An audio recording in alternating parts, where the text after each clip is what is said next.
Christophe Barbier, bonjour. Bonjour Eliana, bonjour à tous. Merci beaucoup d'être avec nous Christophe. Comme chaque lundi, c'est votre édito. On va commencer par cette composition du gouvernement en France qui se fait attendre. François Bayrou n'a finalement pas annoncé son gouvernement hier soir. Il pourrait être annoncé aujourd'hui, mais le doute demeure. Alors pourquoi tant de temps, Christophe ? Pourquoi ce gouvernement se fait tant attendre ?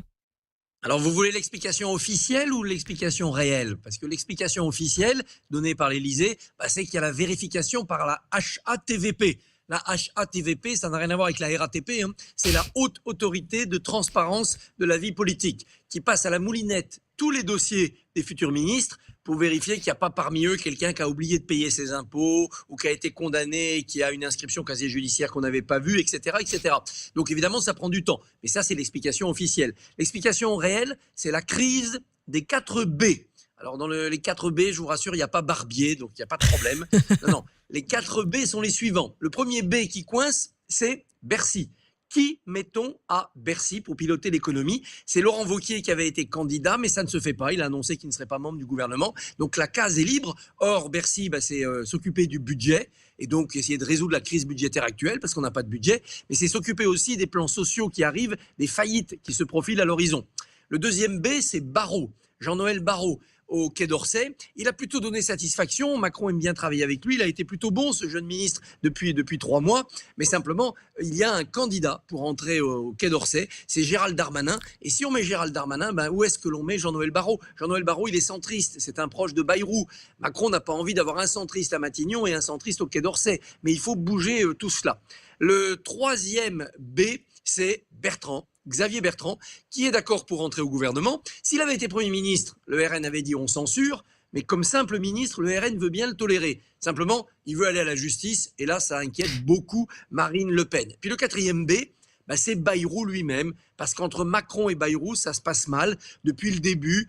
Les conditions de nomination de Bayrou, elles ont été racontées dans la presse. Il a tordu le bras du président. Depuis, le président se venge un peu de Bayrou. Rappelez-vous l'histoire de la cellule de crise en plein conseil municipal de Pau. Macron joue les horloges. Le simple fait d'ailleurs d'avoir mis le deuil national de Mayotte aujourd'hui, c'est une mauvaise manière de Macron, parce que c'est quasiment impossible d'annoncer un gouvernement aujourd'hui. Ça serait une mauvaise manière vis-à-vis du deuil et des Mahorais. Et donc, Macron a un peu coincé Bayrou dans cette affaire. Alors on va en parler justement de Mayotte, mais vous l'évoquiez Christophe, c'est l'un des points de blocage qui a empêché François Bayrou de dévoiler son équipe gouvernementale. Le Premier ministre qui réfléchit au portefeuille qu'il pourrait attribuer à Xavier Bertrand, mais qui redoute la réaction du Rassemblement national si on accorde à Xavier Bertrand un ministère trop important. Pourquoi le RN refuse Xavier Bertrand ? Qu'est-ce qu'il reproche à Xavier Bertrand ? Xavier Bertrand, c'est l'ennemi intime, c'est l'ennemi numéro 1 de Marine Le Pen. Parce que Xavier Bertrand, 2 fois de suite, en 2015 et 2021, il a gagné les régionales dans les Hauts-de-France en faisant un front républicain. C'est-à-dire que toutes les autres listes se sont retirées pour qu'il puisse battre la liste Rassemblement national. Il a privé Marine Le Pen de la conquête d'un premier immense exécutif en France, le Conseil régional des Hauts-de-France. Par ailleurs, dans ce combat, il a eu des mots très durs, très sévères contre le RN, contre ses dirigeants, contre ses militants. Donc il est devenu, si j'ose dire, la tête de Turc de Marine Le Pen. Elle ne veut pas le voir. Et donc, elle a décidé de mettre un veto sur sa tête. Et puis quand on a appris qu'il rentrait au gouvernement comme simple ministre, elle a un peu levé ce veto. Sauf que là, ça serait pour être garde des Sceaux. Et le garde des Sceaux, même si le parquet est indépendant, même si la justice est censée travailler sereinement, le garde des Sceaux, il peut influer sur certains jugements. Or, on le sait, l'avenir de Marine Le Pen est suspendu à la décision judiciaire dans l'affaire des assistants parlementaires. Donc d'ici le mois de mars, elle peut se retrouver inéligible avec exécution provisoire. Et elle soupçonne évidemment Xavier Bertrand d'avoir voulu rentrer au gouvernement comme garde des Sceaux pour se mêler de cette affaire et l'éliminer, elle, Marine Le Pen, de la campagne présidentielle de 2027. Il faut dire aussi que Xavier Bertrand ne s'appelait pas tellement à gauche non plus, parce que c'est Didier Migaud, un homme de gauche, qui occupe pour l'instant le poste de garde des Sceaux. Et avoir un homme de droite dur, Retailleau, à l'intérieur, et un homme de droite à la justice, ça ne plaît pas du tout à la gauche qui voudrait un équilibre. Un défi très compliqué, effectivement. Vous parlez d'équilibre. François Bayrou qui souhaite un gouvernement équilibré entre droite, centre et gauche. Est-ce que ce sera vraiment possible, Christophe ? Et quels seront finalement les équilibres ? Qu'est-ce qu'on peut imaginer pour ce gouvernement ? Non, l'équilibre dont il rêvait, c'est-à-dire des ministres du Parti socialiste, des ministres du bloc central macroniste et bayrouiste et des ministres LR, ça c'est terminé. On sait que les socialistes n'y rentreront pas. Bayrou va essayer de donner un parfum de gauche, une fragrance de gauche à son gouvernement en prenant des personnalités qui ont eu un parcours à gauche. L'idéal serait de recruter Pierre Moscovici, le président de la Cour des comptes, mais c'est pas dit du tout qu'il ait envie de lâcher la proie pour l'ombre. Il y aura l'entrée de François Rebsamen, ancien maire de Dijon, ancien ministre de Hollande, mais qui depuis 2017 est avec Emmanuel Macron. Donc c'est une illusion de gauche, en tout cas de gauche partisane. Donc du côté gauche, ça va boiter. Du côté droite, il y aura des LR, peut-être encore plus qu'avant, en tout cas en grande proportion dans le gouvernement. Donc ça donnera l'impression que le gouvernement penche à droite. Un socle commun qui penche encore un peu plus à droite, ça ressemble terriblement à Michel Barnier. Donc quelle est la différence entre ces deux gouvernements? La différence, c'est le changement de Premier ministre. Peut-être un centriste est-il plus à même d'éviter la censure. La deuxième différence, ça sera le discours de politique générale, mais ça, on ne le saura que le 14 janvier. La troisième différence, et c'est en fait le seul équilibre pour Bayrou, c'est que la censure a déjà servi. Donc avant de s'en resservir une nouvelle fois, certains partis vont hésiter. Les LFI veulent censurer à tout bout de champ, mais le Rassemblement national, ils savent que s'ils censurent encore, ils seront jugés responsables de la crise de régime.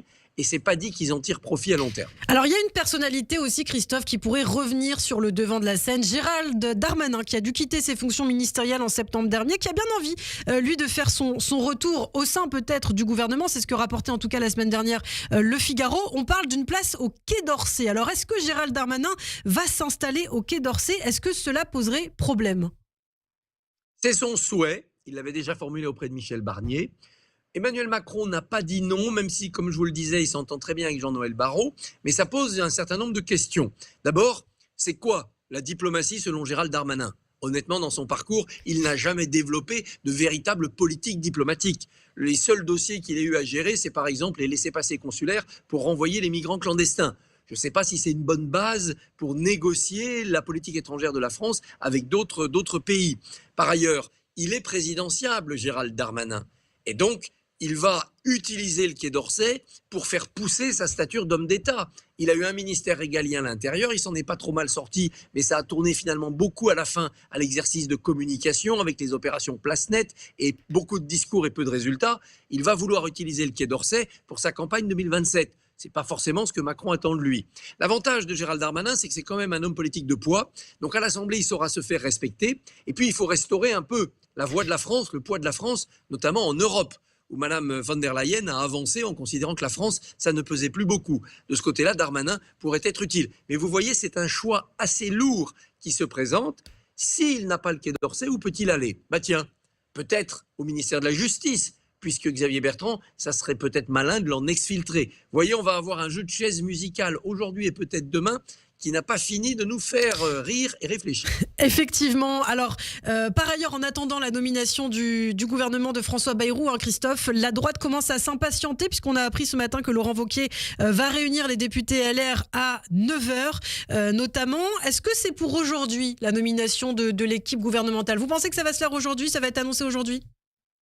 Aujourd'hui, c'est le deuil national pour la tragédie qui a frappé Mayotte. C'est quand même compliqué de parasiter cela avec des annonces, des nominations, des passations de pouvoir. Les chaînes d'infos ne vont parler que de gouvernement. On ne va pas du tout parler des Mahorais. Donc, dans la mémoire, on retiendra ce 23 décembre comme le jour de la nomination du gouvernement, pas comme le jour de Mayotte. Donc, ça serait assez humiliant. Les cérémonies commencent en fin de matinée. Donc, oui, ce matin à 9h, il peut y avoir des annonces. Mais après, il vaut mieux attendre demain. Ça, c'est le petit piège qu'a tendu Macron à Bayrou, lui gâcher un peu sa nomination. Bon, demain, c'est le jour de la veillée de Noël, c'est la veille de Hanouka. Les Français vont être en famille, ils auront un peu la tête ailleurs. On va préparer la fête. Cela dit, tout le monde est réuni en famille, donc on peut parler politique aussi. Tiens, tu as vu qui est ministre? Ah tiens, c'est un tel. Ah, lui, il revient, lui, il part, etc. Donc, pourquoi pas? En tout cas, je peux vous dire, François Bayrou, démocrate chrétien, ça lui plaît assez d'annoncer son gouvernement le jour de la veille de Noël, un peu comme si les rois mages débarquaient dans la crèche. Mais effectivement, ce que vous dites, c'est intéressant et c'est ce qu'a dit la députée de Mayotte, Estelle Youssoufra, qui a mis en garde contre un gouvernement annoncé pendant le deuil national. Elle a parlé de mépris. Donc on a du mal quand même à imaginer François Bayrou annoncer aujourd'hui un gouvernement. Alors journée de deuil national pour Mayotte. Christophe, on le sait, la catastrophe a fait au moins une trentaine de morts dans l'archipel. Le cyclone Chido. Les autorités françaises redoutent même un bilan bien plus lourd. Quel est le sens de ce deuil national ? C'est de montrer que Mayotte, c'est la France, c'est pas un pays du tiers-monde lointain, c'est un département français. Et puis c'est de montrer aussi qu'il faut s'interroger. On n'a pas le nombre de victimes. Pourquoi ? On n'y arrive pas. Est-ce qu'il y en a moins que prévu ? Est-ce que les victimes ont disparu ? Est-ce qu'on est débordé par le fait que comme il y a beaucoup d'immigrés clandestins, eh bien, on les connaît pas, on les identifie pas, c'est des fantômes, des zombies, donc ils ont disparu, ils sont morts dans l'anonymat comme ils avaient vécu. Il faut se poser le problème de la reconstruction. On reconstruit des bidonvilles, on reconstruit des cases en dur, des vraies maisons. Mais si on reconstruit des vraies maisons, ça va attirer encore plus de migrants clandestins. Est-ce qu'il faut en profiter entre guillemets de cette tragédie pour durcir la politique migratoire, comme l'a demandé Bruno Retailleau ? Vous voyez, cette tragédie, elle nous interroge beaucoup. Au-delà de l'émotion, ça pose un véritable problème. Est-ce qu'on a bien fait de faire de Mayotte un département avec tout ce que ça implique ? Il faut qu'on remette à plat toute notre politique à Mayotte et qu'on prenne désormais les bonnes solutions et qu'on les applique vite sur le droit du sol ou pas le droit du sol, quelle politique d'accueil, quelle politique de retour, qu'est-ce que l'on durcit, qu'est-ce que l'on facilite, combien on met de milliards pour reconstruire Mayotte. C'est la responsabilité des dirigeants, des hommes d'État d'avoir un plan pour Mayotte. Bayrou a dit qu'il irait pour annoncer un plan de reconstruction. Après le discours de politique générale ou même avant, ça peut être son premier acte fort d'homme d'État. Il n'a pas intérêt à le rater. Et ça commence aujourd'hui parce que la qualité de l'hommage qu'on rendra aux Mahorais, ça sera la première pierre de la qualité de la reconstruction d'un lien entre Mayotte et la métropole.